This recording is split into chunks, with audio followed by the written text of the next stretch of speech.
The house didn't feel like mine anymore. After I found out, I packed a small bag. There was no argument, no confrontation. My mother wouldn't look at me, and I couldn't bring myself to look at her. Everything that needed to be said was already sitting in the suffocating silence between us. I left that night. I stayed with a friend for a week, then another. I ignored her calls, the desperate voicemails piling up. I ignored the questions forming in my head because I already knew the answers, and they were unbearable. My boyfriend stopped replying too. At first, his texts became shorter, slower. Then they stopped completely. I told myself I didn't care, that I was better off without either of them. Weeks passed in a blur of borrowed rooms and feigned indifference.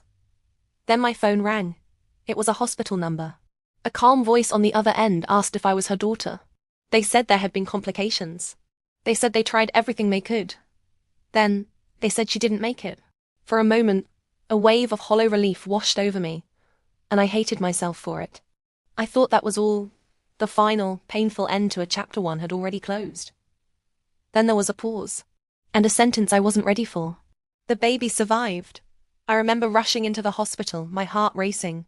There, I saw my lifeless mother, and the sound of a baby crying pierced through the grief. In that moment, I was asked to sign papers, my hands trembling as I realized I had to make sense of this heartbreaking reality. I went back to the house I had run from. Everything looked the same from the outside, but inside, it was a shrine to a life I had no part in. There was a crib where her favorite armchair used to be. Tiny baby clothes, neatly folded by someone else, sat on the dresser. I stood in the doorway, feeling like a guest in my own life, an intruder in the home that was once my sanctuary. They placed the baby in my arms. He was so warm, so small, and fast asleep.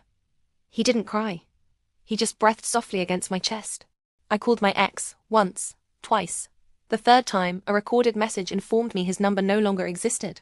He was gone, vanished in the same way I had been trying to. He had escaped. People started talking. Whispers about responsibility, about blood, about doing the right thing for family. Their words felt like stones, each one adding to the weight on my shoulders. At night, when the house went quiet and the world outside fell asleep, I sat beside the crib. I stared at his innocent face and tried to imagine a future for us. A future that didn't begin with so much loss and betrayal. I couldn't. Every time I looked at him, I saw her. I saw him. When the social worker came, she didn't rush me or pressure me with expectations. She just asked one simple question. Can you raise him without hurting yourself?